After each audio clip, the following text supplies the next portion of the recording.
What shall I do with this absurdity? O heart, O troubled heart, this caricature, decrepit age that has been tied to me as to a dog's tail. Never had I more excited, passionate, fantastical imagination, nor an ear and eye that more expected the impossible. No, not in boyhood, when the rod and fly, or the humbler worm, I climbed Ben Bulben's back, and had the lifelong summer day to spend. It seems that I must bid the muse go pack, choose Plato and Plotinus for a friend, until imagination, ear and eye can be content with argument and deal in abstract things, or be derided by a sort of battered kettle at the heel. I pace upon the battlements and stare on the foundations of a house, or where tree like a sooty finger starts from the earth, and send imagination forth under the day's declining beam, and call images and memories from ruin or from ancient trees, for I would ask a question of them all. Beyond that ridge lived Mrs. French, and once, when every silver candlestick or sconce lit up the dark mahogany and the wine, a serving man that could divine that most respected lady's every wish, ran, and with the garden shears clipped an insolent farmer's ears, and brought them in a little covered dish. Some few remembered still when I was young, a peasant girl commended by a song, who'd lived somewhere upon that rocky place, and praised the colour of her face, and had the greater joy in praising her, remembering that, if walked she there, farmers jostled at the fair, so great a glory did the song confer. And certain men, being maddened by those rhymes, or else by toasting her a score of times, rose from the table, and declared it right to test their fancy by their sight. But they mistook the brightness of the moon for the prosaic light of day.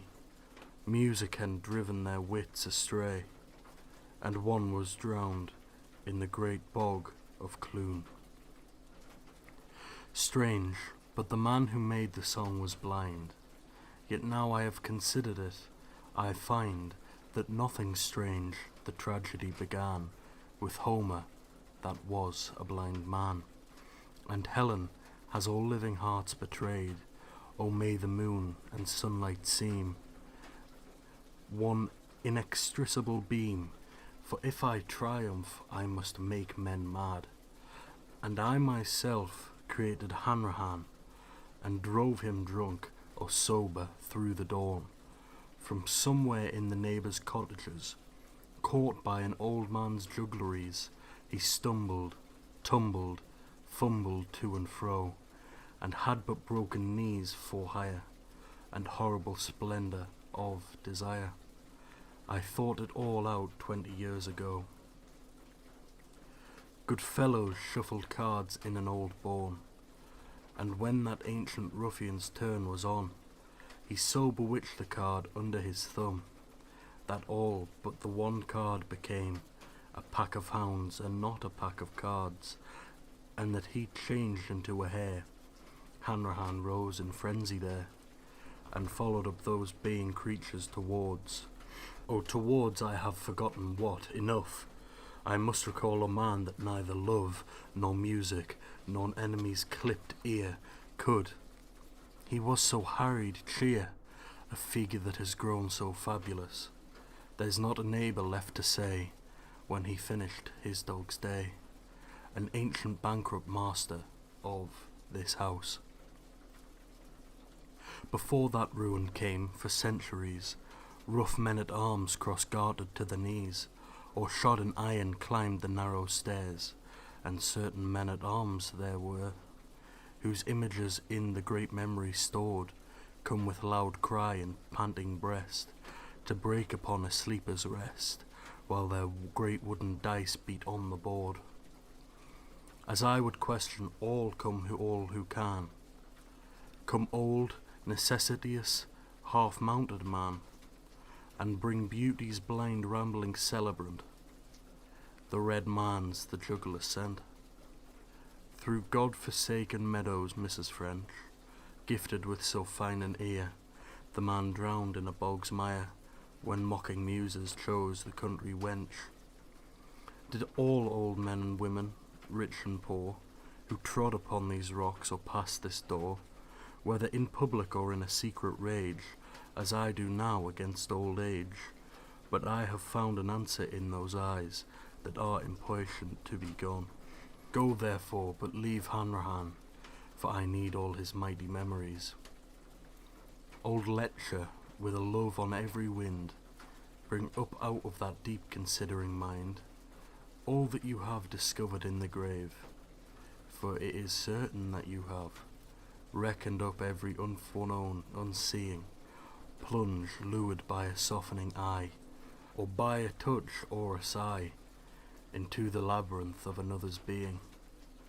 Does the imagination dwell the most upon a woman won or a woman lost?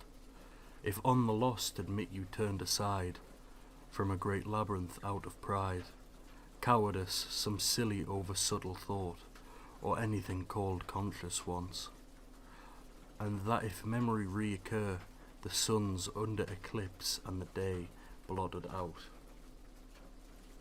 It is time that I wrote my will.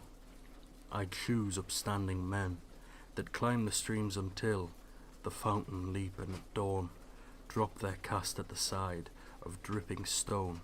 I declare that they shall inherit my pride, the pride of people that were bound neither to the cause nor to state, neither to slaves that were spat on, nor to the tyrants that spat, the people of Burke and of Cretan, that gave though free to refuse, pride like that of the morn, when the headlong light is loose, or that of the fabulous horn, or that of the sudden shower, when all streams are dry, or that of the hour, when the swan must fix his eye upon a fading gleam, float out upon a long last reach of glittering stream, and there sing his last song. And I declare my faith, I mock Plotinus' thought, and cry in Plato's teeth, death and life were not, till man made up the whole, made lock, stock, and barrel out of his bitter soul. I, sun and moon and star, all, and further add to that, that being dead we rise, dream, and so create translunar paradise. I have prepared my peace with learned Italian things, and the proud stones of Greece, poets' imaginings, and memories of love, memories of the words of women, all those things whereof man makes a superhuman mirror resembling dream. As at the loophole there, the doors chatter and scream, and drop twigs layer upon layer.